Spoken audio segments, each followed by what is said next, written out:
Hey guys, it's Todd from Like-Minded Lunatics bringing you another drink, play, swear. It's all we do around here. It's all we're going to own up to doing around here. We're glad you're with us. Here at Like-Minded Lunatics, we got lots of stuff on the channel and lots of great playlists. Check those out. If you watch the stuff here and you feel at home, then welcome to the family. There's no membership fee. There's no test. You're a like-minded lunatic with us. You're a like-minded weirdo. You're a like-minded webhead along with us. We're glad you're here. Lots of good stuff on the channel, as I said. My favorite is the Friday night videos, and the Monday matchups that my writing partner Mark Gifford does. Mark, show them either one of those. They're gonna love that stuff. The Friday night videos, I have to say, they are just honestly the one constant in a COVID existential crisis of your life. So go back and check some of those out. The playlists are great. I want to know who does Mark's costuming and makeup. That's what I want to know. I think they're fantastic. Makeup, you say? I got to go check this out right now.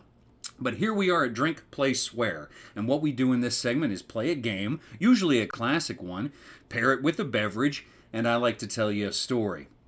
So, what we're going with today. I'm excited.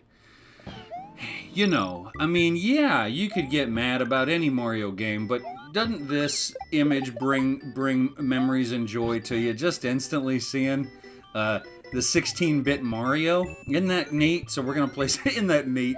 So we're gonna. I like to do that sarcastically, by the way. If you're looking for a new tagline or something in your life, when somebody does something super annoying, and everyone in the room knows it's super annoying, you go, "Isn't that neat?" It's a good time. Speaking of a good time, my good time is already finished. So, what we're going to do today is change it up, and I'm going to have a different kind of beverage because today's story involves a certain kind of beverage. That's right. I'm changing it up. Mark threw in a whiskey one time. Well, here we go with a beer. And I'm going with a Texas original. This is a Shiner Weisse N. Ooh, it's a wheat beer. It's a Hefeweizen, and it's got something called Texas dewberries in it, which I don't know anything about. They look like blackberries or raspberries on the label. Let's crack it. Crack yourself something, please. Alcoholic or otherwise. Just sit down and have a good time with me today. Playing a great game, playing Super Mario World. Oh, that's cold. That's refreshing. And I don't know, tastes sort of like an adult pink lemonade. You like pink lemonade? Get into the Weisse N. All right, let's get some games going. This is ye olde Super Mario World. I honestly haven't played this in a couple of years. When the Super Nintendo Classic came out and everyone was buying those retro consoles, I did start playing this again because I was reminded of it. But it's been kind of since that craze, that resurgence a few years ago. You know, Super Mario World was the one. So if you were a kid in the 80s and you had an NES, right? You loved it. You loved it so much. But then the Sega Genesis came out, you know. And the Sega Genesis was boasting 16-bit graphics. We didn't even know what bits were. I still don't. But we knew it was twice as much. The Genesis has twice as many. And it seemed like an adult machine. Not adult in that way. I mean like a big kid machine, okay? It was black like the Tim Burton Batmobile, you know?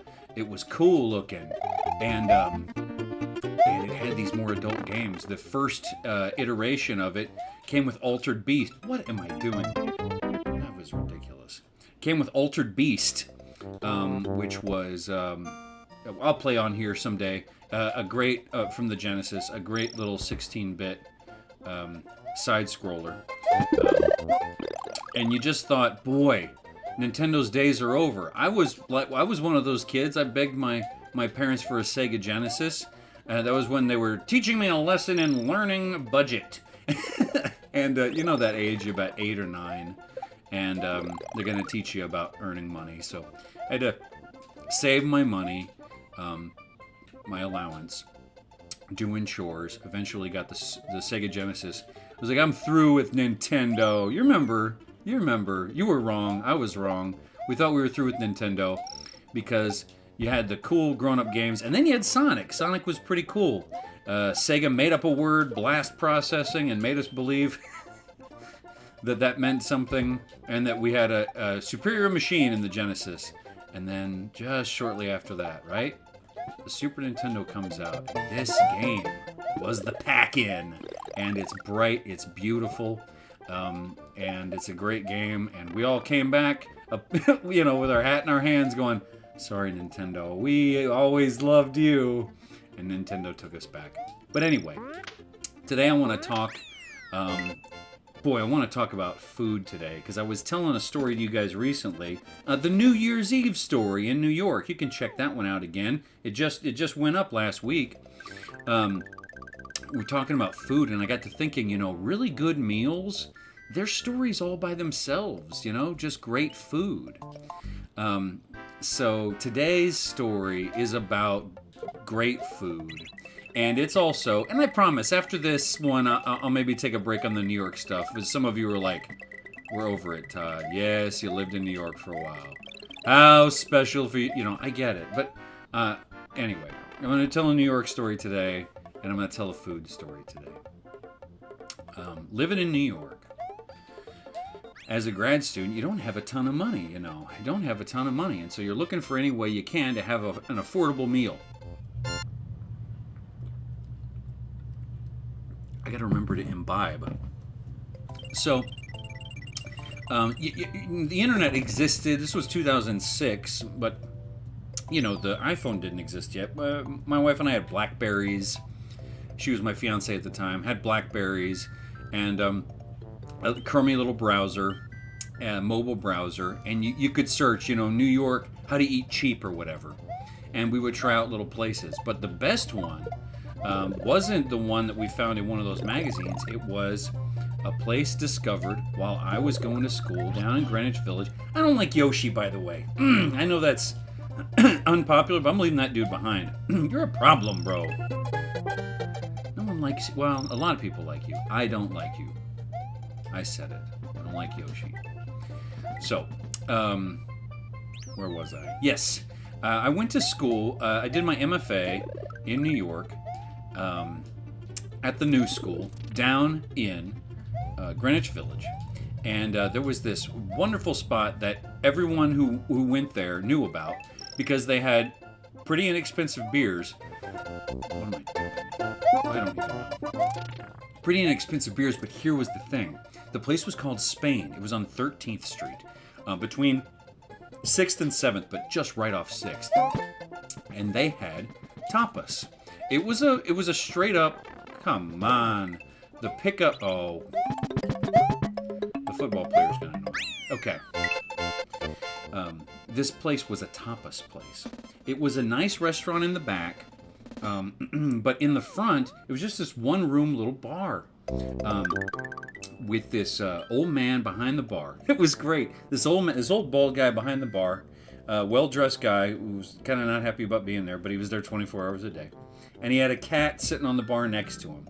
And there was a photo on the bar behind him of him 40 years before that with his, cat 4 cats ago next to him at the bar.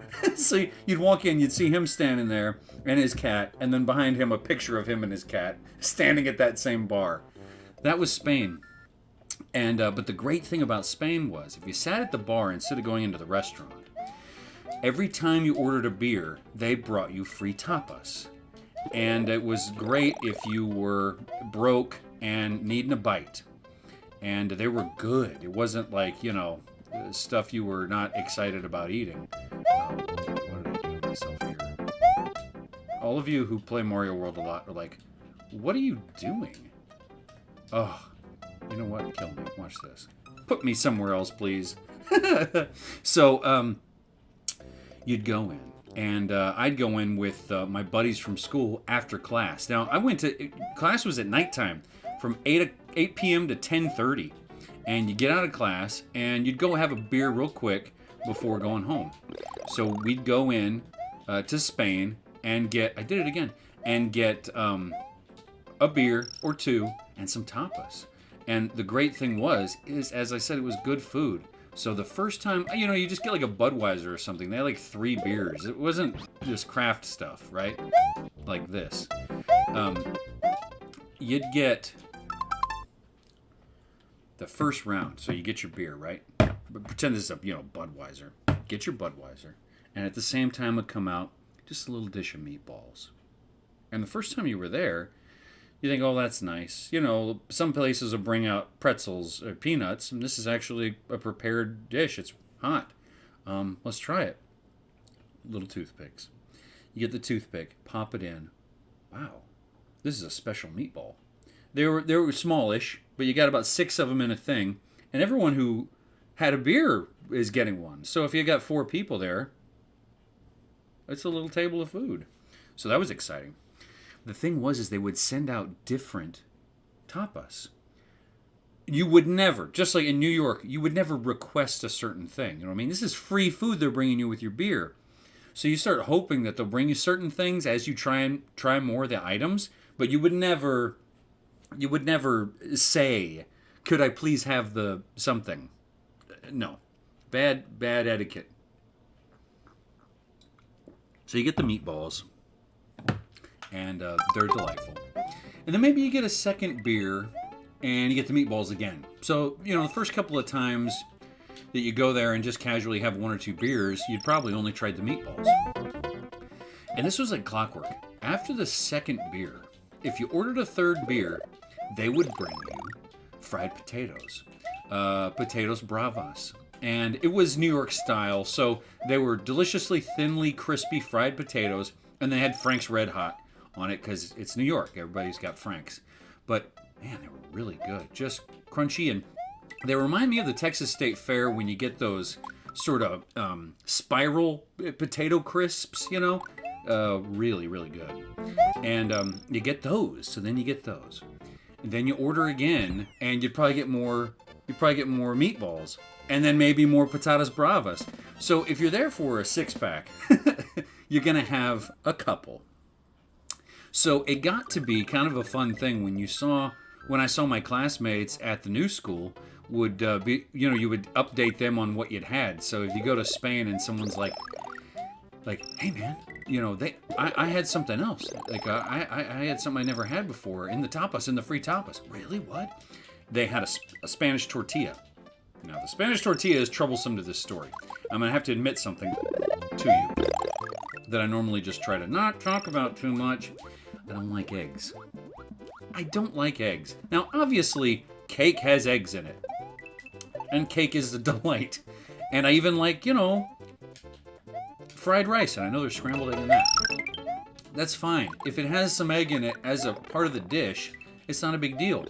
But like egg as a breakfast item, like an egg, like a chicken fetus in front of me, I don't like the texture. I don't really like the flavor. I'm probably just going to put a lot of hot sauce on it if I'm forced to do it. So a Spanish tortilla, which is like an egg omelet, sort of. Don't criticize me. Obviously, I don't know anything. I'm no expert on anything. So don't put in the comments like, actually, it's not an omelet or whatever. I'm wrong. You win. So, I said, well, I don't really dig eggs anyway. But thanks, man. Thanks for letting me know that the omelet's the third thing. So I tell my wife about this place. We got to go sometime when we're trying to eat inexpensively, and that it's great. And it's quick to get to the subway. 14th Street stop puts you real close there. Like an A train or something. So, or the C, or the D. So I take my wife in there, and we had it, and it was the same old stuff, right? It was the meatballs, and she experienced those, and it was the potatoes, and she experienced those, and then we got the tortilla, the Spanish tortilla, and so we just stopped there. And the thing about Spain is, if you didn't eat your portion, even if you ordered more beers, they stopped bringing the food. You see, because they decided, okay, they're full, they don't want food. There was never anything spoken. No waiter talked to you about it. It was just if you ordered another beer and they arrived with the beer and your plate had food on it still, then obviously you didn't want food, and they quit bringing it. Ugh. Look at that dude. Better than me. Iggy's Castle. So I go back with friends one night. And see, the thing is I joined a get-together late. So some of my buddies from school had been there for a couple of hours. And so they'd been in the circulation of the meatballs, then potatoes, then meatballs again, then maybe more potatoes, then the tortilla, and so on. All unspoken from the staff. And then I got there, and some of the folks left, but they continued to feed us. And I had a couple hours to kill, so I had some beverages and talked and commiserated about school and life and work and all that. And I just realized I'm supposed to be knocking him off the thing. Usually in the Mario games, you just hit him 3 times and it's over. I'm not paying attention. Sorry, I'll get my act together here. So the beautiful thing was that on this occasion, because I'd sort of jumped in late, I got another dish, a dish that I had not had before. And it's going to sound simple. You're going to go, why would you tell all of this? Why would you go through all this to tell me about shrimp? Well, watch out. The shrimp came out after I ordered a beer. And I am awful. Or this game is flawed. Hey, let's say that. So I don't have to be awful. Is that okay? I'm going to move this. I'm sorry. Totally unprofessional. The potatoes, the meatballs, the tortilla. Thankfully, from friends of mine who'd liked the tortilla, ate up, nom, the tortilla. And then this garlic butter parsley shrimp came out. Beautifully grilled shrimp. In just this creamy, delicate butter sauce with fresh parsley, not the dried stuff, and lemon for you to squeeze. Free, with a Budweiser beer. So I was just loving it, and got home because my wife wasn't there with me. Got home and told her, babe, you've got to try the oh my gosh, I'm still on this guy. All right. I have to do this. You've got to try the shrimp. I got shrimp. What? You got shrimp? Yes, we have to go back. So we got ourselves ready. And by that, I mean we didn't eat all day, okay? We were going to push through and get to Spain hungry and fortified with hydration. And we were going to have some beers and get the shrimp because I was really talking it up, So my wife and I go back, and we order. And of course, first we got... Can I do... That was the worst I've ever done at that. You have to believe me. All right, I'm going to take a break here so I can talk to you for a second, because this is important. So we go, and we get really serious about this. I'm going to get the shrimp for my wife. We order a beer. Get the meatballs. Eat the meatballs. Order another beer. Get the meatballs again. Eat the meatballs. Get another beer. Get the potatoes. Fantastic. Potatoes really soaking up the beer nicely. The Frank's Red Hot for a little variety. And that vinegar, peppery, yum. Get a beer, then more meatballs. Or more potatoes. You start forgetting the order around 5 or 6 beers in. Then the Spanish tortilla comes. Well, if you don't finish the tortilla, you're not going to move on. My wife doesn't like eggs either. Swear on a stack of Bibles. So what are we going to do? She's thought about it. And she's going to do it. She's going to eat the tortilla anyway. So she eats the tortilla. And I'm sure it's great. I saw people eat it all the time, so I'm not commenting on their Spanish tortilla. It looked fluffy. You know, it was kind of like if you're a Texas boy, it was kind of the shape of like a nice big cornbread. You know, fluffy cornbread. And she ate it. Boy, we were so proud. Finished down the beers. Ordered another beer. What comes next? The meatballs. The meatballs came again. I don't know why. I don't know how. And like I said, you're not going to raise a stink because you're just not going to get good service anymore if you're trouble. You see. I think we tried to get through another round, and we went through that cycle of potatoes, meatballs, potatoes again, and it was just done. We were full. You know, we'd had enough beer, and we went home. We failed. I will tell you that my wife to this day has never had the shrimp from Spain.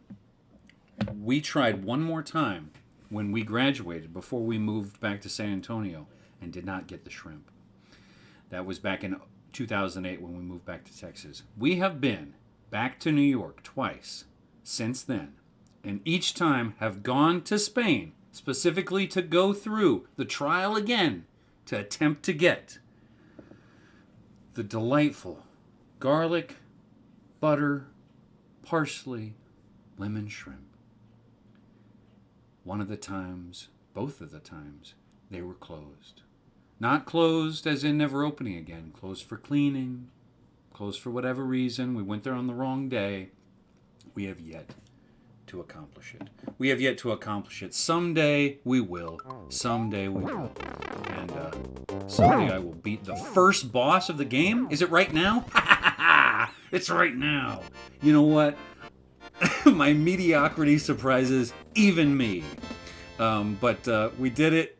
We didn't get the shrimp. I got the shrimp on my own. But we did beat the first boss. I'm going to call it a win. Watch this castle explode. And I'm going to finish my beer. Okay? So, between now and the next time I talk to you, I'm Todd.